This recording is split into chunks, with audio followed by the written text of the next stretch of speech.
Ganda nito, oh. Sana maging successful yung pagbebenta ko ng damit mo, na. Mahal, ang dami nating ibebenta mamaya. Manifest natin na makabenta kayo, Nay, para makaahon na tayo sa kahirapan. Hindi ako makapaniwalang nabili ko na yung pangarap kong tig 200,000 na relo. Wow, ang ganda niyan, Tay. Anak, tignan mo to binili sa akin ng tatay mo. Diba ang ganda? Hala, di ba mahal yan, Nay? Mas mahal pa to sa bahay ng kapitbahay natin, no? Magbebenta ulit kami mamaya para mas marami tayong pera. Anak, binilang kita ng kotse. Gamitin mo to pag pupunta ka ng school, ha? Ha? Tay, di ko naman po kailangan ng kotse. Kaya ko naman po mag-commute. Gumastos pa tuloy kayo. Dami mo naman sinasabi, anak. Sige na, puntahan mo na sa labas. Wow! May sarili na akong sasakyan. Wow, ang ganda naman ng bagong kotse mo, Scarlett. Ah, salamat po. Hindi ka ba nagtataka, Scarlett, kung bakit ang bilis niyo yumaman? Galing yun sa pagbebenta ng damit nila nanay. Ang dami na nga nilang mamahaling gamit ngayon eh. Sure ka ba? Na damit lang ang tinitinda nila? Nay, bumabagabag talaga sa isip ko kung bakit ang bilis nating yumaman. Ano ba talaga binibenta niyo ni tatay? Ano ka ba anak? Malaki talagang kita sa pagbebenta ng damit. Pero nay, wala nang pero-pero. Hindi ka ba masaya anak? Na mayaman na tayo? Na nabibili natin lahat ng gusto natin? Sige na, mag-aayos pa ako ng benta ko. Mahal, nakauwi ka na ba?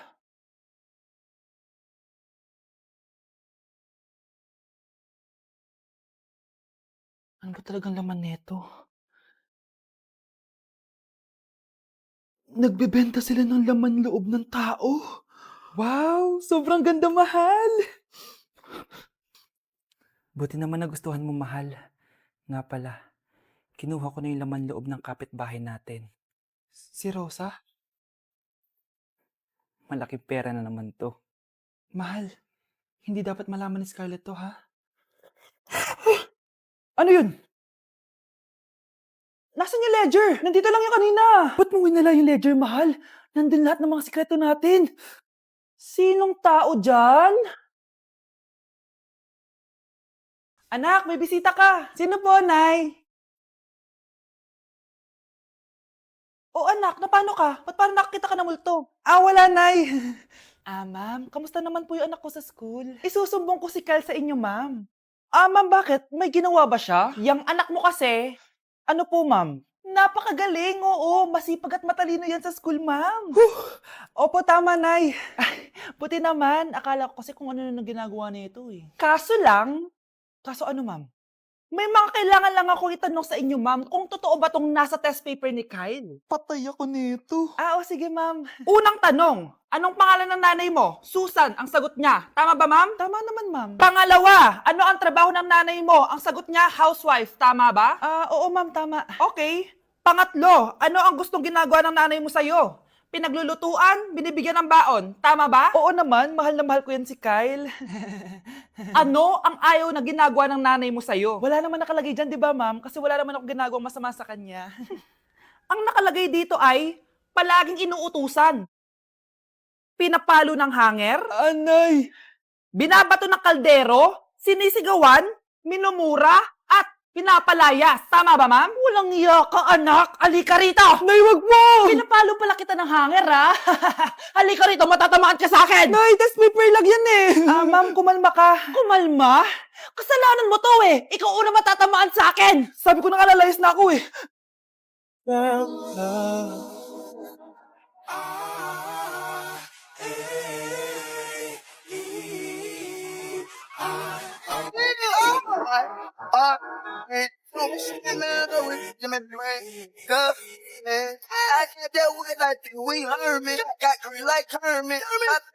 Delivery po. Anong delivery? Parang wala naman ako in-order, kuya. Nakasulat po dito, Susan. Kayo po ba yun, ma'am? Oo.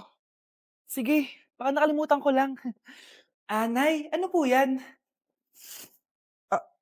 Cellphone? Di ba mahal to? Opo, Nay. Paano ka nakabili niyan? Siguro nanalo ng raffle si nanay. Nay? Oo, anak. Bakit? Nabalitaan niyo na ba, Nay? Uso yung mga scammer ngayon. Totoo ba?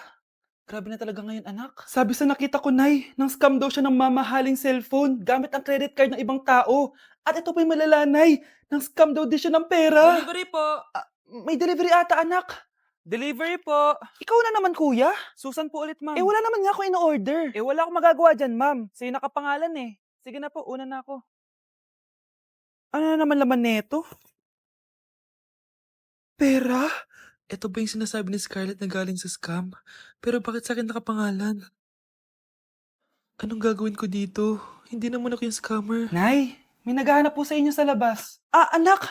Sige, pupunta na ako.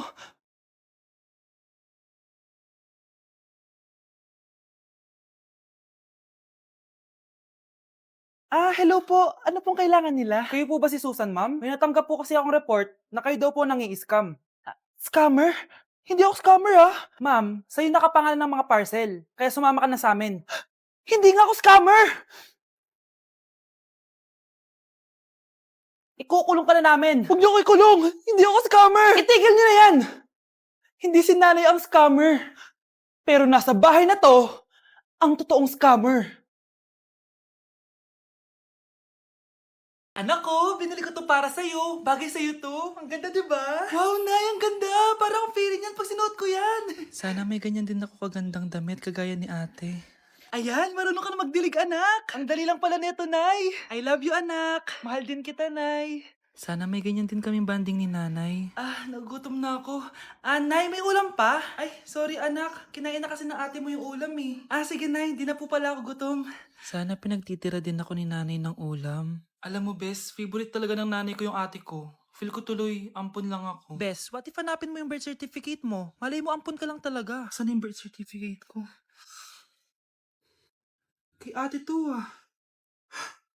May stage 4 cancer si ate. Oo, anak.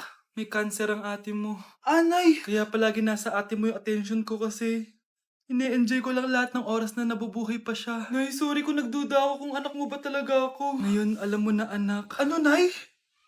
May cancer ako? Kailan niyo balak sabihin sa akin to, ha? Anak! Kaya di ko sinasabi sa iyo kasi baka di mo kayanin. May cancer ako. Anak! Ate! You're so sweet, and one day you move. Now I'm feeling kinda blue, cause we here say you live. I feel like I'm drowning in the ocean. Somebody come and take me away. Far from home. Nay, eto na po yung pagkain ni tatay. Thank you, anak. Pwede ba ako pumasok, Nay? Wag na muna, anak. Baka ma-stress yung tatay niyo eh. Sana gumaling na si tatay. Ang tagal niya na kasing paralyzed eh. Sige, Nay. Alis na ako. Mahal, papakainin na kita ha. Naglutuan ka ni Scarlett. Nay, eto na po yung pagkain ni Ano yun, Nay? Ang baho. Ay, anak, mamaya mo na ibigay yan. Papaliguan ko muna yung tatay mo. Nagpupo na naman. Sige, Nay. Tao po, delivery po. Ano po yun? Kay Susan po, importante daw po to. Si nanay. Ako na lang po magbibigay sa kanya. Nay, may nagpapabigay po nito sa inyo. Binasa mo ba to, anak? Hindi po, Nay. Wag mo tong babasahin, ha? Sige po, Nay. Mamamalengke lang ako na uulamin natin, ha? Ikaw muna magbantay ng bahay. Ano yun? Bakit sobrang baho naman? Saan nanggagaling yun? Dito sa kwarto nila nanay. Tay, nagpupo ka na naman, no? Yung envelope to, Death certificate? Hindi naman patay si tatay, Hello po? Buti naman po, ma'am, sinagot niyo na. This is St. Peter's Funeral. Kailan niyo po ipapaimbasa mo yung asawa niyo? Isang linggo na rin po kasi baka bumaho po yung bangkay niya. Anak, alam kong nasa kwarto ka ng tatay mo. Si nanay! Dok, bakit ka meron neto, ha? Bakit may picture ka ng nawawala akong anak? Hindi mo ba talaga ako naaalala? Hindi. Sabihin mo sa akin, buhay pa ba ang anak ko? Umalis ka na. Marami pa akong gagawin. Buhay pa ba ang anak ko? Oo! Buhay na buhay ako! Ako ang anak mo na iniwan mo sa palengke dati! Nagtataka ka? Isa na akong trans ngayon. Alam mo, buti na lang may mabait at mayamang pamilyang kumukup sa akin. Kaya maganda yung naging buhay ko. Tignan mo, naging doktor pa ako. Kaya salamat sa'yo at iniwan mo ko. Anak, hinanap kita. Umasa ako na babalik ka. Hindi na importante yan. Ayaw na kita makita at hindi na kita kailangan. Kaya umalis ka na! Hello po. Kamusta po yung pasyente? Dok, si nanay naman yung nagkasakit. Kamusta na siya? Okay naman. Sa iba ko na lang siya ipapaasikaso, ha? Anak, Anak, please! Bakit anak tawag mo sa kanya, Nay? Sure ka ba na habang buhay ka magagalit sa nanay mo? Nakita ko results niya kanina. Anytime, pwede siya mawala. Magpapahangin lang ako. Nasaan na sila? Hello, nurse? Nasaan yung pasyente dito sa room 214? Anak? Ako ba hanap mo? Nay, akala ko may masamang nangyari na sa'yo. Anak, hindi na kita iiwan. Good news! False alarm lang pala yung nakita namin result sa nanay mo. Ibig sabihin, magiging okay siya. Salamat naman. Nay, ayoko na mawala ka sa akin, ha? Yay! May ate na ako! Nay, sorry. Napagastos ka pa tuloy sa pagpapa-hospital sa akin. Ano ka ba, anak? Nawala na nga sa akin yung kuya mo, di ba? Ayoko namang mawala ka din sa akin. Hello po, good morning. Dok, ano po balita? Makakalabas na po ba si Scarlett bukas? Ma'am, may good news po ako. Pwede na po lumabas si Scarlett bukas. Salamat sa Diyos! Hindi na ako magiging pabayang ina. Ayoko na maulit yung nangyari sa kuya mo. Nay, ano pala nangyari kay kuya? Hindi mo pa nakakwento sa akin yun. Ha? Bata pa yung kuya mo, anak, nung nawala ko siya sa palengke. Mare, magkano tong sitaw? 50 na lang sa'yo, Mare. Ang mahal naman, Mare. Pwedeng 20 na lang to. Mga laruan ba yun? Ang ganda nun na. O siya, sige na, kumare naman kita eh. Ayun yung gusto ko sa'yo eh. Tara na, anak. Anak, anong lugar na to? Nasaan yung batang yun? Nasaan na si nanay? Nay! Anak! Ate, may nakita po kayong bata dito? Ay, wala po akong nakita eh. Nasaan na ba yun, anak? Simula noon, hindi ko na nakita yung kuya mo, Scarlett. Hanggang sa may pumuntang pulis sa bahay natin. Ang sabi nila, patay na daw siya. Grabe naman yung nangyari kay Kuya Nay. Ang lungkot naman po pala nung nangyari sa kuya ni Scarlett. Sige na po, ma'am. Kailangan ko pa po bisitahin yung mga ibang pasyente. Sige po, Dok. Salamat po. Anak, ang importante, makakauwi ka na bukas. Opo, Nay. Makakapag-thirst trap na ako ulit.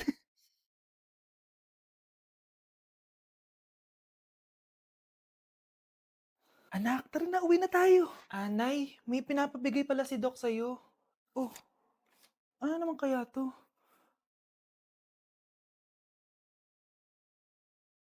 Paano nangyari yun?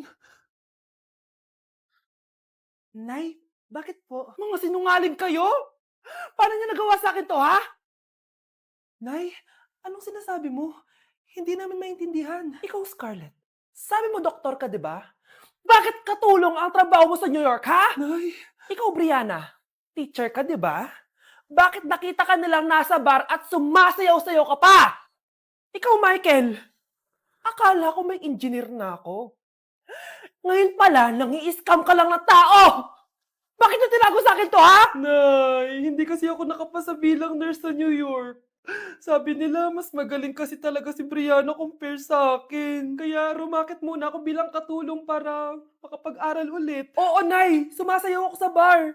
Pero di ko binibenta ang katawan ko. Kailangan ko lang yung pera para makagraduate na ako bilang teacher. Ayoko na kasi manghingi sa'yo eh. Ang baba kasi ng sweldo ng engineer, Nay, kaya humanap ako ng paraan para kumita ng pera.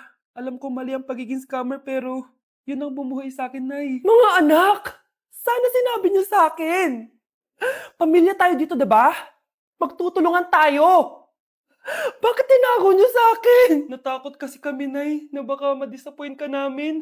Alam kasi namin yung paghihirap mo. Mapag-aral lang kami. Anak ko kayo! Gagawin ko lahat para sa inyo. Sa tingin nyo ba hindi ko kayo tatanggapin, ha? Kaya itigil nyo na yung mga ginagawa nyo. Lalo ka na, Miguel. Opo, Nay. Sama-sama tayong bumangon. Nay, sorry. Wow, ang sweet naman. Isa ka pa. Gusto mo talaga masira itong pamilya namin, no? Lumayas ka dito, pamilyang peke. Ano? Palibhasa, di ka mahal ng pamilya mo. Mga ate, kuya, proud pa rin kami sa inyo. Mga anak, simula ngayon, sama-sama na tayo, ha? Walang iwanan at walang magtatago, ha? Promise? Promise, Nay. Hindi na kami magtatago.